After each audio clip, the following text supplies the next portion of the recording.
শিল্পকলার জামিল রিজাইন দিছে শিল্পকলা থেকে। ওরে আমি রিজাইন দেওয়ার জন্য 7 দিন টাইম দিছিলাম, ওই 7 মাস লাগেছে, তাও বিদায় হয়েছে। এটা ভালো কাম হয়েছে। ও এটা ইন্ডিয়ান মাল। 32 নম্বর বিপ্লবী জনতা আর মুজিবের মূর্তি ঘুরাই দিছিল, ওই কাইন্ডা কাইটা শেষ। ইন্ডিয়াত পড়াশোনা করেছে তো তাই এইরকম একটা ইন্ডিয়ান মালরে ওই দায়িত্ব দিছিল, বুঝেছাও? এই মালটারে কে ঢুকেছিল জানেন? আসিফ নজরুল না, ও পন্দের আলোর সাজ্জাদ শরীফ। এই পন্দের আলোর সাজ্জাদ শরীফ বাংলা একাডেমির পুরস্কারের প্রস্তাবগুলো করেছিল। তারপরে কি গ্যাঞ্জাম হয়েছে আপনারা তো দেখেছেন, তাই না? জামিল অভিযোগ করেছে ফারুকের কি ওই শিল্পকলা একাডেমি ছাড়িছে। ফারুকি যদি ওরা হঠাৎ দেয় শিল্পকলা একাডেমি থেকে, তাহলে ফারুকি আইবু কেতায় একটা কলাগুলি করি। এডিটর সাহেব জামিল জয় বাংলা হয়েছে এই সুখে একটা পার্টি সং নেন, ওই সব থাকবো থাকবো। ফারুকের উপরে আমি পুরা বিলা ছিলাম, এখন আধা বিলা হইলাম। ওই কাছে ফারুকি নাকি ট্যাকেজ আছে ওর কাছে, শুনে টাকা দিয়েছে শেষে 15 দিন আগে 10 দিন আগে সে আমার কাছে চেক চায়, কোন রকম চিঠি ছাড়া। শিল্পকলা একাডেমি থেকে তাকে টাকা দিতে হবে, কারণ তার খুব দরকার। সে একটা প্রজেক্ট করছে, সেই প্রজেক্টে আমি বলছি না সে এখানে টাকা পয়সা কোনো কিছু উল্টাপাল্টা করছে, কিন্তু আমাকে কোনো চিঠি ছাড়া কেমন করে সে চায় টাকা আমার কাছে। আমি যখন উপদেষ্টা এবং আমি যখন বলেছি না আপনি আগে আমাকে চিঠি দেন, চিঠি ছাড়া অবশ্যই আমি টাকা দেবো না, আমি কোনো টাকা এখানে ছাড় করবো না, সে তখন আমাকে বলে যে আমি আপনাকে শ্রদ্ধা করেছি অনেক, আর করবো না। আমি বলি করেন না, আপনার লোকে নিয়োগ করেন, আমি করবো না। অনেকে আবার এটা শেয়ার দিচ্ছে যে ওই কত ভালো মানুষ, একেবারে দুর্নীতি করবার দিচ্ছে না ফারুকি। আমি এই ঘটনাটা ভাগ্যক্রমে জানি। এই যে প্যারিসে আসিছিল না বাংলাদেশের শিল্পীরা ইউনেস্কো প্রোগ্রামে, উটির যে শিল্পীরা আসিছিল, এরা যে আসিছিল, যা পারফর্ম করা হয়েছে তা শিল্পকলা একাডেমির টেকাত হয়েছে। শিল্প সংস্কৃতি মন্ত্রণালয় টাকা দিচ্ছে শিল্পকলা একাডেমি। তো টাকা যাইতে সময় লাগে, তো মন্ত্রণালয় থেকে আমলাতন্ত্র আছে না একাডেমির যেতে, তো টাকা যেতে যে সময় লাগে, এর মধ্যে পেমেন্ট চাইছে যারা কাজ করিচ্ছে। তো জামিলকে কয়া হয়েছে পেটি ক্যাশ থেকে, মানে আমার হাতে কিছু খুচরা টাকা থাকে ওই যে কোনো দপ্তরে মন্ত্রণালয়ের খুচরা টাকা, ওই টাকা থেকে বেশি টাকা না গলে ওই টাকা থেকে টাকাটা দিয়ে দিতে, পরে অ্যাডজাস্ট করে নিবে ওই অ্যাকাউন্টে টাকা ঢুকলে। এটা ফোনে কইছে এক অ্যাডিশনাল সেক্রেটারি ব্যান্ড ফোনে কইছে একজন আমলা। তারপরে মনে হয় ফারুকিও ফোন টোন দিছিল, কারণ তার তো কথা শুনে নাই। তো আমরা এত কিছু জানি কারণ ঘটনাটা ঘটবে প্যারিসে, আমাদের দূতাবাস কাজ করিচ্ছে একটা বিশাল আয়োজনে। আমরা সবাই খুব আনন্দিত যে এরকম প্যারিসে একটা কাজ হবে, বাংলাদেশকে ইউনেস্কোর মঞ্চে ভালোভাবে তুলে ধরা হবে। আর এটা আটকে আছে কার কাছে? জামিলের কাছে। তা আমার কাছে খবর আসিছে যে বুঝছাও যে আজ জামিল আটকে দিছে ইউনেস্কোর টিমের টাকা। আমি কলে ওর সব হিসাব রাখি। আচ্ছা জামিল মিয়া, টাকাটা তো তুমি দিছিলা শেষমেশ, তাই না? তো নাটক করলা কেন? হ্যাঁ, যেন সবার সামনে ফারুকের উপরে পাবলে বিলা আছে, তাই এটা তুমি চান্স নিলা। হ্যাঁ, তুমি তো জানোয়ারের মতো গেল সহকর্মী নারী সহকর্মীদের ইঙ্গিতপূর্ণ কথা বলো, এগুলো আমরা খেয়াল করেছি, রেকর্ড আছে, প্রচুর কমপ্লেন আছে তোমার নামে। নদিয়ার ভাষায় কথা কও, এরকম পুতু পুতু কলকাতার ভাষায় কথা কও জন্য ভুলে যান না, ওটা জাউরা। আজকে সিল দিলাম না শালা বুড়া খাটাস, একেবারে মুখে তালা দিয়া বসে থাকবো, নখ করে বসে থাকবো। নাটক কম করো প্রিয়। ফারুকি আধা খুশি করেছে, এখন হাঙ্কারে পুরা খুশি করে দিক। একটা জুলাই বিপ্লবের পক্ষের লোকরা শিল্পকলা একাডেমির দায়িত্ব দিয়া ফারুক যে 15 একজনকে ক্যান্ডিডেটরা কেটাইছে, ওই জন্য হাঙ্কারে অভিনন্দন আমাদের জানানো দরকার। ফারুকিরে ভালো কাজ করছেন ফারুকি আপনি। আবার দেখেন কইছে যে আদিবাসী বলার অধিকার চায়, ফারুকি নাকি বাধা দিচ্ছে। ফারুকি ঠিক কাজ করিছে তো। জামিল সরকার কি বলে তাদের অভিহিত করে, তুই সেটা কবি না? তুই সরকারের বাইরে সরকারি চাকরি নিচু কেতাইলে সরকার যা বলতে চায় সেটা তুই কবি, তোর জন্য আলাদা আইন হবে নাকি রে বাইঞ্চত? এরে ফারুকি খেদায় ভালো কাজ করছে না কন? দেখেছেন ওর জন্য কারা কারা মায়া কান্না কাঁদিচ্ছে। এবার আসেন আজকাল আসল আলাপে আসি। আর একটা স্মরণ লাগবি পররাষ্ট্র মন্ত্রণালয়ে, ওই ওক স্মরণ লাগবি, সে নিয়ে আলাপ করি। এইভাবে বুঝছেন মেলা জায়গায় সরকারের ভেতরে ঘাটতি মেয়েরা বসে আছে স্বৈরাচারের দালাল গুলা, এগুলা খুঁজে খুঁজে বের করার চেষ্টা করেছি আমরা। সরকারের গুরুত্বপূর্ণ দায়িত্বে থেকে সরকারের সাথে দেশের স্বার্থের সাথে বেইমানি করিচ্ছে যেগুলা, সেইগুলারে ধৈরা পাঁচাত লাথি দিয়ে খেদাইতে হবে, এইভাবে জামিলের মতো। ওই যে ওয়াকার হারকুলিস হতে চাইছিল না, দিছি বাড়ি একটা বুঝাই দিছি জনতার মায়ের কারে বলে, এটা বাংলাদেশের বাইর। জামিলেরও দিছি আডা। আজকে আর একটা বেইমানের সাথে পরিচয় করায় দিই। বেইমানের নাম হচ্ছে জসিমউদ্দিন, বাংলাদেশের 27তম পররাষ্ট্র সচিব এবং বাংলাদেশের ইতিহাসে সবচেয়ে ব্যর্থ মাথা ব্যথা পররাষ্ট্র সচিব। চলেন দেখি এই জসিমউদ্দিন কে, কেন সে বেইমান এবং তার ব্যর্থতা কি। হাঙ্কের জসিম সাহেব একজন নায়ক কলে নায়কের লাগার চেহারা, ওই যে কথা আছে না, মাকাল ফল বাইরে যাই দেখা ভিতরে গুয়ের মতো, মাথা ভরা চুল আর চুলের মধ্যে জেল লাগায়, ওই মাথার কলে কোনো ব্যবহার করে না। তবে মাথার মধ্যে বড় কাজের অনেক গল্প শুনেছি এই ব্যাপারে, সেগুলো রেখে দিলাম, লাগলে অন্য কোনো দিন এই বিষয়ে বলবো। আজকে মূল আলোচনাতে থাকি, সিরিয়াস আলাপ। তো জসিমউদ্দিন একজন আদর্শ বহুরূপী, সব দলের সময় তার আস্থাভাজন হয়েছে, সরকারের চামচা নিয়ে দালালি করেছে এবং শুধু নিজের স্বার্থের জন্য কাজ করে গেছে। পেশাদার কূটনীতিকের কোনো ছাপ নাই তার অতীত কর্মে। চিন্তা করেন না, প্রমাণ ছাড়া কথা বলবো না। জসিমউদ্দিন চাকরিতে যোগ দেন 25 এপ্রিল 1994 সালে বিসিএস 13তম ব্যাচের সাথে। হাঙ্কেরে 2 ব্যাচ জুনিয়র আর কি বিসিএস এ, মানে হাঙ্কেরে তো 11তম ব্যাচ, বুঝছাও। তো চাকরি জীবন কিন্তু বেশ চমৎকার ওর। 96-2001 সালে শেখ হাসিনার প্রথম আমলে কাজ করছে রাষ্ট্রীয় প্রোটোকল বিভাগে। হাসিনার সাথে প্রথম যোগাযোগ, প্রোটোকলের অফিসারগুলো কিন্তু হাসিনার আশেপাশে থাকে। আর প্রথম পুরস্কার হিসেবে প্রথম মিশনের পদায়ন হয় 2000 সালে ভারতের নয়াদিল্লিতে, আসল জায়গায়। উটি ওই 3 বছর আসছিল। 2003 সালে বিএনপির আমলে যায় জাপানের টোকিওত এবং সেখানেও 3 বছর থাকে। এরপরে দেশে এসে আবার দক্ষিণ এশিয়া অনুবিভাগের পরিচালক হিসেবে দায়িত্ব নেয়। মূল কাজটা কি? মজার বিষয়, ভারতের সাথে সম্পর্ক বজায় রাখা, বুঝছাও, আসল মাল। এরপর 111 সরকার 2008 সালে পাঠায় ওয়াশিংটন ডিসিতে, ওইখানে 5 বছর ছিল। ইউজুয়ালি 3 বছর থাকে, এরা 5 বছর ছিল। এবং 2012 সালে আওয়ামী লীগ তাকে পাঠায় পাকিস্তানের ইসলামাবাদে। জীবনে এই প্রথম অপেক্ষাকৃত দুর্বল দেশে উর পদায়ন হয়, কিন্তু বেশি দিন থাকা লাগেনি। 1 বছরের মাথায় ইসলামাবাদ ছেড়ে 2013 সালে ঢাকায় এসে আবার যোগ দেয় দক্ষিণ এশিয়া বিভাগে মহাপরিচালক হিসেবে। তারপর পূর্ব এশিয়া এবং প্রশান্ত মহাসাগরীয় অঞ্চলের মহাপরিচালক হয়, যার মূল কাজ হলো চীন, জাপান, কোরিয়া আর অস্ট্রেলিয়ার মতো বড় বড় দেশের সাথে স্ট্র্যাটেজিক সম্পর্ক বজায় রাখা। 2015 সালে গ্রিসে হয় রাষ্ট্রদূত। সেখানে গিয়া হাসিনার তেল মেয়া আপনি হয়ে যান পররাষ্ট্র মন্ত্রণালয়ের প্রথম জনপ্রশাসন পদকপ্রাপ্ত অফিসার। সব লিখলেন আপনার সিভিতে, কিন্তু এটা লেখেন নাই। কি জসিম সাহেব নিজের খুব চালাক ভাবেন, কাজ কইরা পুরস্কার পাইলে তো প্রকাশ করতে কোনো দোষ থাকার কথা না, কিন্তু আপনি যে তেল মেরে পদক নিছেন সে ব্যাপারে আমরা পরিষ্কার। এখনো শেষ হয় নাই। এরপর 2020 সালে আপনি যান কাতারের রাষ্ট্রদূত হিসেবে। সেখানে গিয়ে আপনি চেষ্টা করেন কিভাবে কাতারের তেল কোম্পানির সাথে আওয়ামী ব্যবসায়ীদের সম্পর্ক স্থাপন করা যায়। আমাদের কাছে প্রমাণ আছে। এর পুরস্কার ওই পাইছে 2023 সালে চীনের রাষ্ট্রদূত হিসেবে নিয়োগ দেওয়া হয়। তারপর আপনি আপনার জীবনের ঢাকায় থাকাকালীন 2 বার ভারতের দায়িত্বে ছিলেন। প্রথম পদায়ন ছিল ভারতে, কোত ভারতে। আর পাকিস্তানে যখন আপনার পদায়ন হয় তখন আপনি ছিলেন মাত্র 1 বছর। কেন জসিম সাহেব, ভারত কি আপনারে মানা করে দিছিল? কিন্তু আপনি কিন্তু হাসিনার শেষ সফরের রাষ্ট্রদূত, মানে হাসিনা জয় বাংলা হওয়ার আগে সফর ছিল চীনে, তখন আপনি ছিলেন রাষ্ট্রদূত। তখন আপনার ডেপুটি ছিল পররাষ্ট্র মন্ত্রণালয়ের আওয়ামী লীগের হাতে সবচেয়ে নিপীড়িত একজন অফিসার মোজাম্মেল হক। মোজাম্মেলকে জানেন? ও বুয়েট ছিল, বুয়েটের পোলা, ছাত্র দলের সভাপতি ছিল, খুব ব্রিলিয়ান্ট পোলা গলা, আমি খবর নিচ্ছি, স্বৈরাচার বিরোধী অফিসার। তো কেন ওই সময় তার সফরের সময় নিজ খরচে পকেটের থেকে নাকি পয়সা দিছিলেন, সপরিবারে বাংলাদেশে পাঠিয়ে দিয়েছিলেন হাসিনারে তেল মারার জন্য। নিজের অফিসারকে আপনি শান্তিতে বাসে থাকতে দেন নাই। এখন তো বলবেন যে আপনাকে হাসিনার লোক প্রেসার দিছে, তাই না? তো আপনি কোন রাষ্ট্রদূত যে নিজের ডেপুটিকে নিজের কাছে রাখতে পারেন নাই? এখন আওয়ামী গল্প যেটা আপনার মনে মনে ভাসতেছে, এটা গল্প ভুলে যান, এটার ব্যাখ্যা আমি দিব। আমার কাছে কইলাম সবকিছুর ব্যাখ্যা আছে। তো এই হইলেন আপনি ভারত পূজা, আপনি ভারতের সাথে কাজ করে শিখেছেন। অন্য কোনো ডিল আছে কিনা তা জানি না, তাই কইলাম না। আমার তো আবার ওই ভারতের সাথে ওই সম্পর্ক নাই, তাই আপনার সিভিতে উল্লেখিত বিষয়গুলো নিয়ে বললাম, আর যা লেখেন নাই তা একটু তুলে ধরলাম আর কি। এবার চলেন দেখি জসিম কিভাবে পররাষ্ট্র সচিব হইল, ক্যাঙ্কা করে কারে তেল মেরা।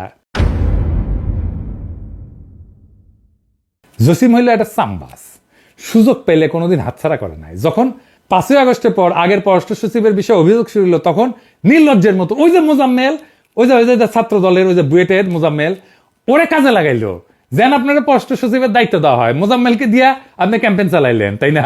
আমরা জানি। এই মোজাম্মেলের কথা আপনারা মনে রাখেন। এই ছেলেটা আগামীর বাংলাদেশের অ্যাসেট, আমরা ওরে প্রোটেক্ট করব। এবং ওর সাথে যে জুলুমবাজি করেছেন ওইটা আপনার দিব জসিম। এই মোজাম্মেলের সাথে আবার জসিম বেইমানি করেছে, বুঝতে চাও? সে আলাপ করবো। যাক, মোজাম্মেল যখন আপনার ক্যাম্পেইন চালায় তখন আপনি প্যারালাল ক্যাম্পেইন চালান যে আপনার ভাই অ্যাডভোকেট সালাউদ্দিন কামরান বিএনপির এমপি ছিল এক সময়। সবচেয়ে শোনায় সোহাগা হয় যখন পররাষ্ট্র উপদেষ্টা হয় তৌহিদ সাহেব। ফাইনালি তিনি আপনাকে পররাষ্ট্র সচিব হিসেবে রিকমেন্ড করেন এবং আপনার উদ্দেশ্য হাসিল হয়। কংগ্রেচুলেশনস। তবে আপনি পররাষ্ট্র সচিব হইয়া ভারতের প্রতি আপনার সব প্রেম দেখাইলেন, তাই ভিডিও দেখলে বোঝা যাবে। এই প্রেক্ষিতে কনসালটেশনসে উভয় প্রতিনিধি দল বাংলাদেশ এবং ভারতের মধ্যে বিদ্যমান যে সম্পর্ক সেই সম্পর্ককে সামনের দিকে আরো এগিয়ে নিয়ে যাওয়ার ব্যাপারে একমত হয়েছে। কনসালটেশনসে দুই দেশের পারস্পরিক স্বার্থ সংশ্লিষ্ট বিভিন্ন বিষয় নিয়ে ফ্রি ফ্র্যাঙ্ক অ্যান্ড ক্যান্ডিড তথা খোলা মনে আলোচনা হয়েছে।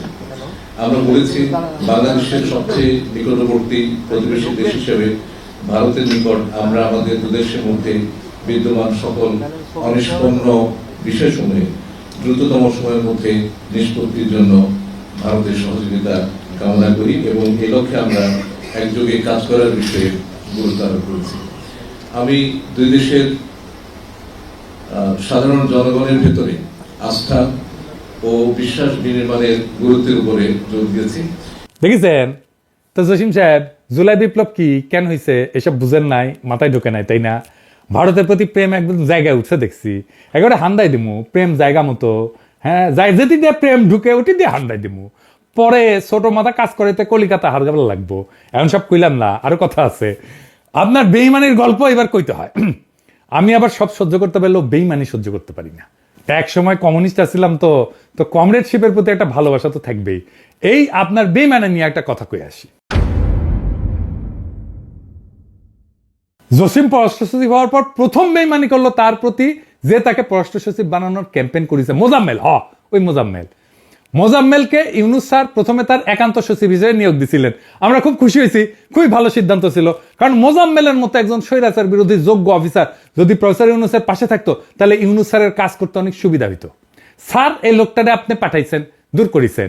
মোজাম্মেলের নিয়োগ দেখে আপনি দুবাইতে বৈশা পররাষ্ট্র উপদেষ্টা ফোন দিয়া কইলেন যে মোজাম্মেল প্রধান উপদেষ্টা একান্ত সচিব হইলে আপনি নাকি পররাষ্ট্র মন্ত্রণালয়ের উপর থেকে কন্ট্রোল হারাইবেন। হারামজাদা কন্ট্রোল! ইউনূস স্যারের কাজের চাইতে কি পররাষ্ট্র উপদেষ্টার কন্ট্রোল বেশি জরুরি?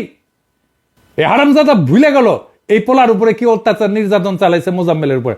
ভুলে গেল যে এই ছেলে তার জন্য কি অবদান রাখছে। তো অবশ্য আপনারা কি কমু, আপনি তো বিএনপির সাথেও বেইমানি করেছেন। অবশ্য এটা আপনার রক্তে। শুনছি আপনার ভাই বিএনপির এমপি ছিল, সে তো পরে বিএনপি ছাড়িছে, দল ছেড়ে এলডিপিতে যোগ দিছে, তাই না? তো বিএনপি তো আপনার রক্তে আছে, আপনি তার মধ্যে সেরা। যে বিএনপি আপনার জন্য তদবির করলো, সেই বিএনপির প্রতিষ্ঠাতা শহীদ প্রেসিডেন্ট জিয়াউর রহমানের খুনি কর্নেল দিলওয়ারের মেয়ে তাহলিল দিলওয়ারকে পররাষ্ট্র মন্ত্রণালয়ে পদায়ন করেছেন না? তাহলিল যেভাবে স্বৈরাচারী হাসিনার মডেল বাস্তবায়নের জন্য ক্যানবেরা থেকে প্রধানমন্ত্রী কার্যালয়ের পরিচালক নয় হইতে আসছিল, সেই অফিসারের বিনা অনুমতিতে কর্মস্থল থেকে ঘটনাকে আপনি কোনো শাস্তিমূলক ব্যবস্থা নিচ্ছেন? নেন নাই। কেন নেন নাই? আপনার তো চরিত্র শুনেছি একটু ঢিলা। তো আপনার তো এই সমস্ত জিনিসপত্র নিয়ে এলা পররাষ্ট্র মন্ত্রণালয়ে প্রচুর ইমেল টিমেল ঘুরতেছে, অফিসার থেকে শুরু করিয়া অফিসারের বউ কেউ তো বাদ যায় নাই। এই কামিয়ার না ঢুকি। যাই হোক, আপনার সদ্য সাবেক মহাপরিচালক প্রশাসন নাজমুল, ওনার স্ত্রী রাশেদা রওনক খানের সাথে আপনার অনেক কাহিনী টেনে আছে। তো এই মহিলা হাসিনার লেসপেন্সারি কইরা জাহাঙ্গীরনগর থেকে পাশ করে ঢাকা বিশ্ববিদ্যালয়ে শিক্ষক হয়েছে 2014 সালে। পুরা 16 বছর হাসিনার মধু খাইছে। জুলাই বিপ্লবের বিপক্ষে টকশো করেছে এই রাশেদা রওনক। এই যে মাত্র কয়েকদিন আগে টকশোতে কি কয় দেখেন, শুনেন।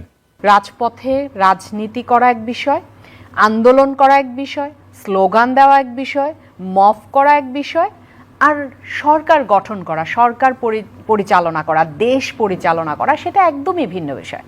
দেশ পরিচালনার জায়গায় আপনার যেটা লাগবে অভিজ্ঞতা লাগবে, আপনার ম্যাচিউরিটি লাগবে, আপনার সেন্স অফ ডিসেন্সি লাগবে, আপনার স্ট্রাকচারকে বুঝতে হবে, যেন আপনি যদি স্ট্রাকচারের বাইরেও যেতে চান স্ট্রাকচারকে বুঝে দেন বাইরে যেতে পারেন। অর্থাৎ অনেকগুলো প্রি কন্ডিশন আছে যেগুলো কিন্তু অন্য কিছুতে লাগে না। এখন একটা মফ করতে হলে যে কেউ হই হই করে ফেলতে পারে। এটার জন্য আপনার কোনো আগের এক্সপিরিয়েন্স লাগবে না, কোনো রকম সেন্স অফ ম্যাচুরিটির ব্যাপার নাই, সেন্স অফ প্রপোর্শনের ব্যাপার নাই, হ্যাঁ, সেন্স অফ আপনার কি বলে যে শিক্ষাগত যোগ্যতা সেই পরিমাণে দরকার নাই। দেখা যাচ্ছে, আমরা দেখতে পাচ্ছি রাস্তাঘাটের টুকাইরাও এখন মফ করে ফেলছে। কত বড় সাহস এই মহিলার! ছাত্র জনতারে বলে মব, সে নাকি টোকাইদের মব করতে দেখে। দেখেন 2018 সালে এই মহিলা কি বলিছে। ঢাকা বিশ্ববিদ্যালয়ের উপাচার্য নিয়াজ স্যারের দৃষ্টি আকর্ষণ করিচ্ছি আর ছাত্রদের দৃষ্টি আকর্ষণ করিচ্ছি, হাসিনার এই লেসপেন্সার যেন ঢাকা বিশ্ববিদ্যালয়ে না থাকে। ছাত্ররা এই ফ্যাসিস্ট শিক্ষকের ক্লাস বর্জন করো, তোমরা দেখো ওর ক্লাসে যাবে না, এরপরে যদি আসে তাহলে দৌড়ানি দেবা। আরো আছে নাজমুলের ভাই এই যে ডিবি আছে না, ওই যে হাউন আঙ্কেল, ওর ব্যাচমেট পুলিশ কর্মকর্তা জিয়াউল হক বিএনপি আমলে চাকরিচ্যুত হইয়া 2008 সালে আওয়ামী লীগ ক্ষমতায় আসলে চাকরি ফিরে পায়।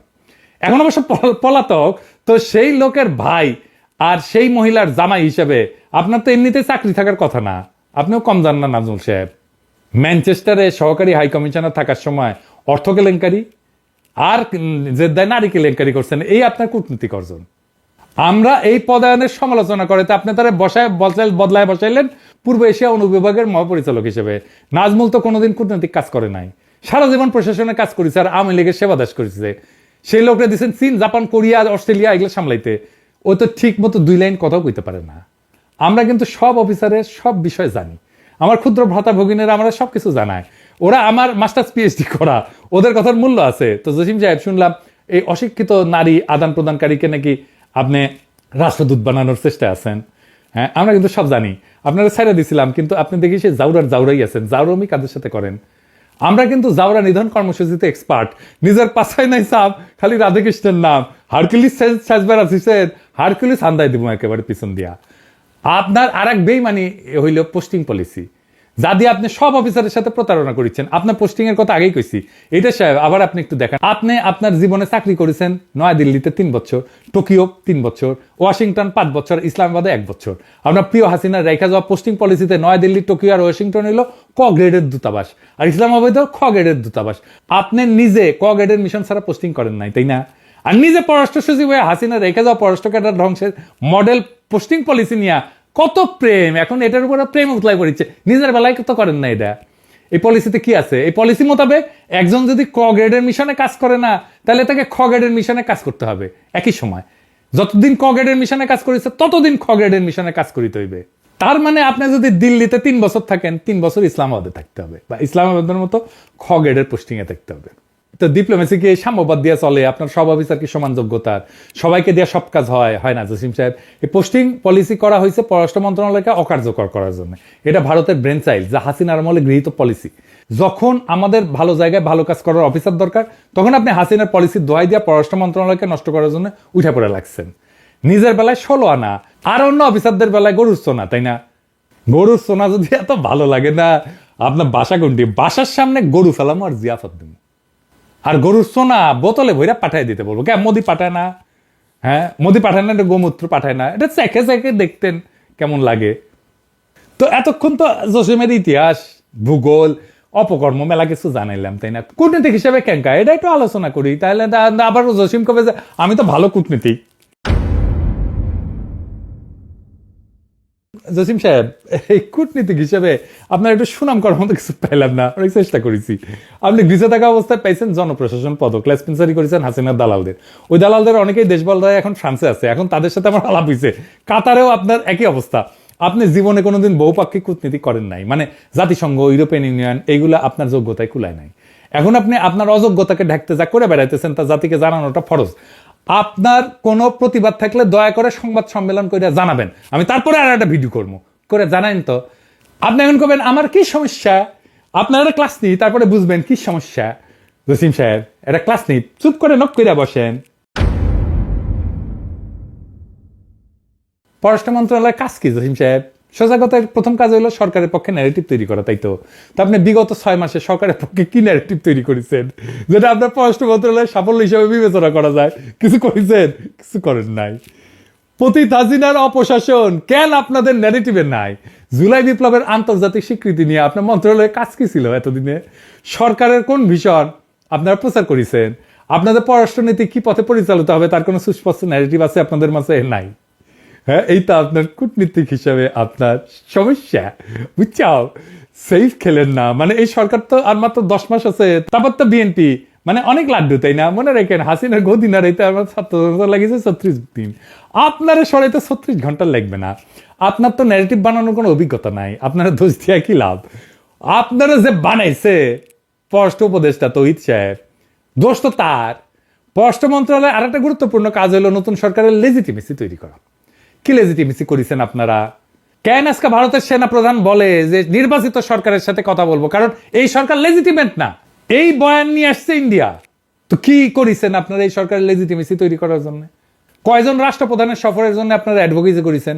ইউনূস স্যারকে কয়জন রাষ্ট্রপ্রধানের সাথে বৈঠক করার আয়োজন করেছেন? ঢাকায় কেন আপনি এতদিনে একটা আন্তর্জাতিক সম্মেলন আয়োজন করতে পারলেন না? কি ভাবিছিলেন আমরা ডিপ্লোমেসি বুঝি না, এই কাজের প্যারামিটার জানি না? আমরা আগে পড়াশোনা করে পরে কথা বলি। আপনার মতো চুলে জেল আর মুখে তেল নিয়ে কাজ করতে বসি নাই। পররাষ্ট্র মন্ত্রণালয়ের ফাংশনাল কাজে দুইটা ভাগ আছে, আসেন এটা কি একটু বুঝে দেখি।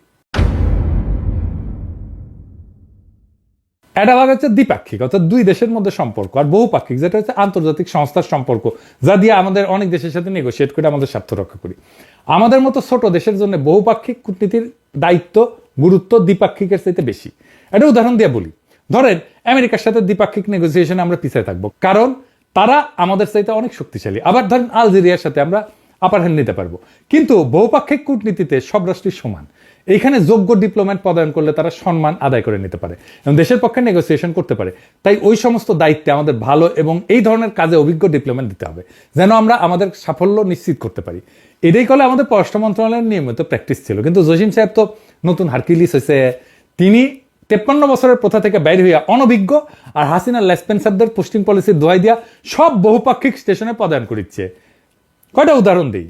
সম্প্রতি ভিয়েনায়, যেখানে অ্যাটমিক এনার্জি কমিশন আছে, ইউএনওডিসি আছে, এর মতো প্রতিষ্ঠান আছে, সেখানে পদায়ন করলেন তৌফিক হাসানরে, যার কোনো বহুপাক্ষিক কূটনীতির অভিজ্ঞতাই নেই। এই তৌফিক হাসানের স্ত্রী ফারহানা আকাদের, যার বড় ভাই এজেডএম শফিউদ্দিন শামীম আওয়ামী লীগ থেকে কুমিল্লা 8 আসনে বিনা ভোটের এমপি নির্বাচিত হয়েছিলেন। তৌফিক আবার কলকাতাতে উপ হাইকমিশনার পদে নিয়োজিত ছিল। তখন তার স্ত্রী কলকাতার শাড়ির ব্র্যান্ডের মডেল ছিল। খুব ভালো কথা, একেবারে সাপের ঘরের সাপড়ে দিচ্ছেন ভিয়েনার। এই হইল আপনার বিপ্লবের চেতনা। আলগা মোমেনের পরিচালক এমদাদকে 6 মাসেও আপনি নিউ ইয়র্ক থেকে সরান নাই। এমদাদ তো নিউ ইয়র্ক, জেনেভা ছাড়া আর কোথাও কোনোদিন পোস্টিং করে না, তাই না? তখন আপনার পোস্টিং পলিসি কই রেখেছিলেন? আপনার লস অ্যাঞ্জেলসের মিশন তো পুরাই আওয়ামী লীগ পুনর্বাসন কেন্দ্র। আলগা মোমেনের সবচেয়ে বিশ্বস্ত সামিরা আঞ্জুম কি এখনো কিভাবে কনসাল জেনারেলের পদে থাকে? তার সাথে আছে আলাউদ্দিন, সে নাকি আবার ওই যে লুচ্চা প্রতিমন্ত্রী শাহরিয়ারের পরিচালক ছিল। শাহরিয়ারের আরেক পরিচালক আল আলেমুল ইমাম, সে এখনো লস অ্যাঞ্জেলসে। ফ্লোরিডাতে বসাইছেন হাসিনার আমলে পররাষ্ট্র মন্ত্রণালয়ের মুখপাত্র সেহলি সাবরিনকে, যে কিনা ওই যে জিয়ার খুনির মেয়ে তাহলিল তার খালাতো বোন। মানে জিয়ার খুনি পরিবারের 2 জনকে আপনি পালিচ্ছেন। একই অবস্থা টরন্টোতে, কনসাল জেনারেল ফারুক তো আলগা মোমেনের আরেক পরিচালক। তার সাথে আছে ফাহমেদা হায়াত, যার জামাই হায়াতুদ্দৌলা 2018 সালের রাতের ভোটে কুশীলভ ছিল ব্রাহ্মণবাড়িয়ার ডিসি হিসেবে। হায়াতের চাকরি গেছে, কিন্তু ফাহমেদা কি আপনার মোড়ে ধরিছে? হ্যাঁ, আপনার ভাই তো 3 বিয়া করেছে, তো আপনি আর পিছিয়ে থাকবেন কেন? ফ্যামিলির ইজ্জত বলে একটা কথা আছে না? ফাহমিদের সরাইতে আপনারা তো আপত্তি কেন জসিম সাহেব? শাহরিয়ারের আরেক পরিচালক ওই যে দেওয়ান আশরাফ, তো ওয়াশিংটন গিয়া তো আসে নাই। শোনা যায় আমেরিকার নাগরিকত্ব নেওয়ার চেষ্টা করেছে পরিবার সহ। কি চমৎকার ভাগ বাটোয়ারা! এই আপনার পোস্টিং পলিসি, এই আপনার বিপ্লবের পক্ষের অবস্থান।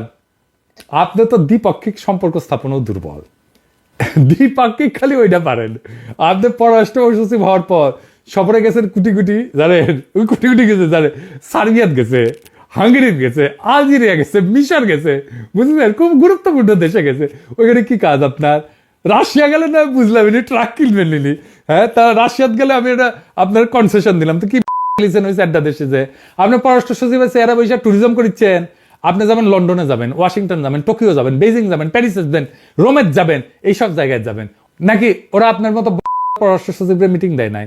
এটা খুবই স্বাভাবিক। নাকি আপনি সরকারের পক্ষে কথা না বলার জন্য অন্য দিক থেকে নির্দেশনা নিয়ে কাজ করতেছেন? একটু খোলাসা করে কন, আমরা বুঝি। আপনি পারেন না নাকি আপনার কেউ? আপনি পররাষ্ট্র সচিব হওয়ার পর প্রধান উপদেষ্টার সাথে কয়টা সফরে গেছেন? অতীতে পররাষ্ট্র মন্ত্রণালয়ের মন্ত্রী সচিব সবাই এই সফরে যেত। এরই স্বাভাবিক, কারণ সরকার প্রধানের সফরে পররাষ্ট্র মন্ত্রণালয়ের কাজটা ক্রুশিয়াল। তো আপনাকে কেন পাই নাই আমরা এই কাজে? নাকি আপনার গোমর ফাঁস হয়ে যাওয়ার ভয়ে আপনি সেখানে আসেন নাই? তো আপনার ছাড়া কি কিছু বাদ গেছে? বাদ যায় না। আপনার মতো অযোগ্য লোকরে গোনার টাইম আছে ইউনূস স্যারের? উনি একাই 100, ওনার টিম উনি নিজেই গড়ে তুলছেন। কিন্তু আপনার ব্যর্থতায় পররাষ্ট্র মন্ত্রণালয় যেভাবে ইররিলেভেন্ট হয়ে যাইতেছে, সেটাই জাতির জন্য খুবই খারাপ। এটা তো আপনি বুঝবেন না, কারণ আপনি যা চাইতেছেন তা পাইছেন। এখন পরবর্তী সরকারের কাছ থেকে পাওয়ার জন্য লাইন দিচ্ছেন। এখন থেকে আপনি কইবেন আমি টাকা বেঁচেছি না যাইয়া। তো মাননীয় প্রধান উপদেষ্টা যখন জাতিসংঘের সাধারণ পরিষদে গেলেন, তখন আপনি সাথে সাথে গেলেন না কেন? তিনি চলে আসার পরে নিজে একলা গেলেন কেন? টাকা বেঁচাইতে? হ্যাঁ, আপনার কাজ কি তখন? একা একা হাতি ঘোড়া মারবার গেছেন? আপনি ব্রাসেলসের মতো গুরুত্বপূর্ণ জায়গায় রাষ্ট্রদূত দেন না। কতবার করে কইতেছি, ভারতে দেওয়ার জন্য অস্থির হয়ে গেছেন। আমার এই ভিডিওটা দেখে আসেন 2026 সালের চ্যালেঞ্জ, তাহলে বুঝতে পারবেন কেন ব্রাসেলস আমাদের জন্য গুরুত্বপূর্ণ। প্রফেসর ইউনূস, আপনি ব্রাসেলসে এখনই রাষ্ট্রদূত দেন, খুব জরুরি ভিত্তিতে, এটা খুব জরুরি আমাদের। আমি আবার একদিনে 2 ক্লাস নেই না। আমাদের অর্থনীতির জন্য এখন অন্যতম গুরুত্বপূর্ণ দেশ হইল ব্রাসেলস। সেইখানে আপনি দিচ্ছেন জুনিয়র একজন রাষ্ট্রদূত মাসুদুরকে। সে ভালো অফিসার, তাই আমরা তার অপেক্ষায় থাকলাম। কিন্তু তার ডেপুটি হিসেবে দেওয়ার পায়তারা করতেছেন সলিমুল্লাহ মেডিকেল কলেজের ছাত্রলীগের নেতা শফিল আজমকে। এই শফিল আজম আওয়ামী মন্ত্রী দীপুমনির সময় ডাক্তার পরিচয় দিয়া আর অভিমানে চাকরি ছাড়ার ভয় দেখায় প্রোটোকলে যোগ দেয় যেন হাসিনার লেসপেন্সারি ঠিক মতো করতে পারে। তো এই হইলো আপনার বিপ্লবের চেতনা আর আওয়ামী পুনর্বাসনের প্ল্যান। ওই আওয়ামী লীগাররা যদি ব্রাসেলসে পাঠান না, আমি কালে নিজে যাবো ব্রাসেলসে, যে পাশায় লাথি দিয়ে বের করে দেবো। আপনি কলকাতার উপ হাই কমিশনার পোস্টিং দিচ্ছেন শাবাবকে। শাবাব হইল একজন পাক্কা আওয়ামী দালাল। সে পররাষ্ট্র মন্ত্রণালয় থেকে আওয়ামী নেতা কাজী জাফরুল্লাহ স্ত্রী নীলুফার জাফরুল্লাহর একান্ত সচিব হিসেবে কাজ করেছে। তার বাবা 73 ব্যাচের কর্মকর্তা। 73 ব্যাচ জানেন তো তোফাইল ক্যাডার, মানে তোফাইল আহমেদ ঢুকেছিল এগুলো সবাই রে। তার বোন 2024-এ আমি তুমি ভোটের নির্বাচনে ঝালকাঠির ডিসি আসছিল। একেবারে আওয়ামী মাখামাখিতে আপনি তো আপনার মন্ত্রণালয় একাকার করে দিচ্ছেন। আপনি রাশিয়ার রাষ্ট্রদূত করার জন্য প্রস্তাব পাঠাইছেন মঞ্জুরুল করিমের নামে, যে কিনা লন্ডনে লুচ্চামি করিয়া বাংলাদেশের ইজ্জত বাড়াইছে। তো মানে আপনার মাস্টার তো ভাই আর কি। তো কয় না রতনের রতন চেনে আর শুয়ারে চেনে কচু, আপনি চিনেছেন আরেক লুচু। দেখেন মঞ্জুরের ইজ্জতের ফর্দ। রাশিয়া তো আপনার রাষ্ট্রদূতরে গ্রহণ করে নাই, আপনার গালে চর মেললো, এটা কথা ছিল। কিন্তু আপনার ভুলার কারণে এই সরকারের যে অপমান হইল, তার জন্য কি জাতির কাছে ক্ষমা চাইছিলেন? চান নাই, মানে আপনার লজ্জাও নাই, লজ্জাবোধও নাই। আপনার অফিসে পরিচালক মানে আপনার পিএস নিচ্ছেন একটা কলেজ পাস মাহবুর রহমানকে। এই মাহবুর রহমান হলো সেই ব্যক্তি যে হাসিনার শেষ সময় জাতিসংঘ ডেস্কের পরিচালক ছিল। এই ডেস্ক থেকে জুলাই বিপ্লবের বিপক্ষে যে সমস্ত ন্যারেটিভ প্রচার করেছিল তার মূলে ছিল এই মাহবুর। মাহবুর এখন আপনার গরমে সবার সাথে খারাপ ব্যবহার করে। সে নাকি পররাষ্ট্র মন্ত্রণালয়ে সিনিয়র কর্মকর্তাদের জ্ঞান দেয়, ফাইল আটকায়, ভয়ভীতি দেখায়। তো মাহবুর অনেক জ্ঞান না তোমার? হ্যাঁ, খুব সাহস, তাই না? আমি দালালি কইরা নাটক করো, আমি কিন্তু পোলাপান পাইতে তোমাকে উঠি যে থাপড়ায় গালের দাঁত ফেলে দিবে। ভালো হয়ে যাও, ছোট মানুষ, বেশি কইলে দাঁড়াইতে পারবা না। মনে রাখবা একটা দুর্ঘটনা সারা জীবনের কান্না। লেসপেন্সারি ছাড়ো, মানুষের সাথে দুর্ব্যবহার করবা না, হারকুলিস সাজবা না।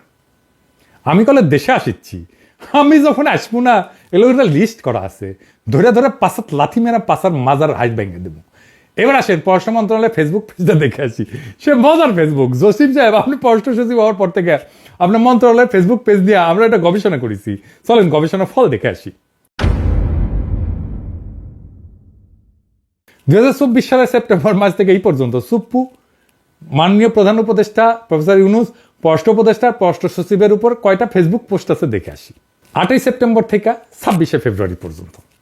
সেপ্টেম্বর মাসে রাষ্ট্রপতির নাই, প্রধান উপদেষ্টার 9টা, পররাষ্ট্র উপদেষ্টার 18টা, পররাষ্ট্র সচিবের 20টা। অক্টোবর রাষ্ট্রপতির 8টা, প্রধান উপদেষ্টার 4টা, পররাষ্ট্র উপদেষ্টার 18টা, পররাষ্ট্র সচিবের 32টা। নভেম্বর রাষ্ট্রপতির নাই, প্রধান উপদেষ্টার 3টা, পররাষ্ট্র উপদেষ্টার 10টা, পররাষ্ট্র সচিবের 24টা। ডিসেম্বর রাষ্ট্রপতির 1টা, প্রধান উপদেষ্টার 9টা, পররাষ্ট্র উপদেষ্টার 15টা, পররাষ্ট্র সচিবের 21টা।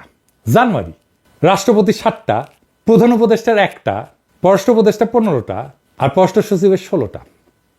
ফেব্রুয়ারি রাষ্ট্রপতি 3টা, প্রধান উপদেষ্টার 9, পররাষ্ট্র উপদেষ্টার 17টা, আর পররাষ্ট্র সচিবের 10টা। সব মিলে রাষ্ট্রপতির 19টা, প্রধান উপদেষ্টার 26টা, পররাষ্ট্র উপদেষ্টার 95টা, পররাষ্ট্র সচিবের 123টা। মানে হইল এই যে পররাষ্ট্র সচিবের পোস্ট সবার চাইতে তার পোস্ট বেশি। আপনার সিনিয়রদের কাজকে আপনার চোখে পড়ে না, নাকি আপনি আপনার সিনিয়রদের বেশি তালেবর, বেশি কাজ দেখাইতেছেন? প্রধান উপদেষ্টার কাজ নিয়ে মাত্র 26টা পোস্ট, আর আপনাকে নিয়ে 123টা পোস্ট। হ্যাঁ, আপনার আনুগত্য দেখে তো আমি মুগ্ধ। আমাদের কিন্তু আপনি চিনেন না, কইয়া দিলাম। এবার আসেন আপনার কফিনে আমি শেষ পেরেক পুঁতে দিই। এত কথা বলার পর জসিমের তার চাকরি থাকার কথা না, কিন্তু এই ব্যাপারে চাকরি গেলে হবে না। দেশের বিরুদ্ধে ষড়যন্ত্র করার জন্য এই দালালের শাস্তি হওয়া উচিত। বেশি না, মাত্র 2টা পেরেক মারব। প্রথম পেরেক কি ডর লাগিচ্ছে? হ্যাঁ জসিম সাহেব, ডরায়েন না, ডরায়েন না, এত ডর কেন? আপনি হারকিউলিস। মাজেদার রফিকুন্নেসা নাম জানেন? হ্যাঁ, আওয়ামী লীগের শেষ কাউন্সিলে প্রেসিডিয়াম সদস্য নির্বাচিত হয়েছে। জসিম এই মাজেদার রফিকুন্নেসাকে বঞ্চিত কর্মকর্তা হিসেবে সুপারিশ করিয়া তাকে পদোন্নতির জন্য চিঠি পাঠাইছে। চিঠিতে স্বাক্ষর করেছে তার দপ্তরের গোপন শাখার অফিসার। ওই অফিসারের কোনো দোষ নাই। জসিমের নির্দেশ ছাড়া এমন গুরুত্বপূর্ণ চিঠি কি কেউ পাঠাইতে পারে? কত বড় হারামজাদা হইলে এই চিঠি পাঠায় জসিম, আপনারাই বলেন। উপদেষ্টা পরিষদের প্রতি আমার প্রশ্ন, এমন একটা হাসিনা লেসপেন্সারকে পররাষ্ট্র সচিবের পদ থেকে সরাইতে আপনাদের কতক্ষণ লাগতে পারে? সময় বেশি লাগবে? হ্যাঁ, তাহলে আর একটা পেরেক মারি। হ্যাঁ, আসেন দ্বিতীয় পেরেক। 2রা আগস্ট ছাত্র জনতার এক দফা দাবির আন্দোলন বেগবান হইতেছে। সাধারণ জনতা মাঠে, হাসিনার পুলিশ, র্যাব, বিজেপি, আর্মি ক্লান্ত ছাত্রদের উপরে গুলি করতে করতে। দেশ তখন 2 ভাগ, এক দলের প্রোফাইল পিকচার লাল, আরেক দলের কালো। এক দলের জন্য জুলাই তখন শেষ হয় নাই, আরেক দলের আগস্ট শুরু হয়ে গেছে। আওয়ামী লীগের শোকাবহ আগস্ট। অনেক সরকারি কর্মকর্তা তখন বিবেকের তাড়নায় কিছু বলতে না পাইয়া নিজের ফেসবুক প্রোফাইল পিকচার লাল করতে পারে নাই, আমরা এটা জানি, কিন্তু তারা প্রোফাইল পিকচার কালোও করে নাই। কিন্তু জসিম, হাই বাটপার জসিম, দেখেন কি করিছে, দেখেছেন। এরপর আমার আর কিছু বলার নাই। 5ই আগস্টের আগে এসে স্বৈরাচারের দোষর ছিল, এখনো আছে। আমাদের পররাষ্ট্র সচিব হাসিনার দালালি করে, এর থেকে আর কি কারণ হইতে পারে এই সরকারের ব্যর্থতার? এই জসিমকে আমরা আর চাই না। এই জসিমকে আমরা বয়কট করলাম। জসিমকে দালাল জাউরা সিল মেরে দিলাম। এটা সাহেব সিল মারেন, আরডা সিল মারেন। প্রফেসর ইউনূস স্যার, আমরা জনতার কণ্ঠস্বর, আমরা আপনার সরকারের ছায়া। আমরা আপনার মতো একজন যোগ্য নেতার হাতে বাংলাদেশকে পরিচালিত হইতে দেখে গর্বিত। আপনার হাতকে যারা দুর্বল করতে চাইবে তাদের বিরুদ্ধে আমাদের দৃঢ় অবস্থান ছিল, আছে এবং থাকবে। আপনার পররাষ্ট্র সচিব কার মাধ্যমে আসছে, কি করছে, তা আমাদের দেখার বিষয় না। আমরা দেখতে আসছি তখনই যখন আমরা তার ব্যাপারে দেশ বিদেশ থেকে শুধু অভিযোগ শুনতেছি। আমি আপনাকে অনুরোধ করব, আপনার পররাষ্ট্র সচিব যদি জসিম হয়, তাহলে এই সরকারের ক্ষতি করার জন্য আর বিদেশে আপনার ভাবমূর্তি নষ্ট করার জন্য আর কাউকে লাগবে না। সেই আপনার পররাষ্ট্র মন্ত্রণালয়কে আওয়ামী পুনর্বাসন কেন্দ্র বানাইতেছে। আমরা জসিমকে চাই না, বিপ্লবী ছাত্র জনতা জসিমকে চায় না। আমরা আপনাকে বিব্রত করতে চাই না, রাজপথে কোনো আন্দোলন করে সরকারের উপরে চাপ বাড়াইতে চাই না। জসিমকে সরানোর অনুরোধ করলাম স্যার। জসিমকে আমরা পররাষ্ট্র মন্ত্রণালয় আর দেখতে চাই না। জসিমের বিষয়ে খোঁজ খবর নেন, ওরে আইনের কাছে সোপর্দ করেন, ওর কাজের মোটিভ অনুসন্ধান করেন। আমরা আপনার আর আপনার নেতৃত্বে উপদেষ্টা পরিষদের সাথে আছি। আমরা জনগণকে সাথে নিয়ে জসিমের মতো এবং গুপ্ত দালাল খুঁজে বের করব, অনুসন্ধান চালায় যাব। জনতার বিজয় হবেই। যদি জসিম না যায় স্যার, তাইলে কলে স্যার, আমি কলে কোনো একটা মুহূর্তে লোকজন নিয়ে পররাষ্ট্র মন্ত্রণালয়ে ঢুকে যাব, ওরে ঘাট ধইরা বের করে দিব। আর জসিম, তোমার একটা পুরানা কথা কই, বাঘে ছিলে 18 ঘা, পুলিশ ছিলে 36 ঘা, আর পিনাকি ছিলে জয় বাংলা, ইনকিলাব জিন্দাবাদ।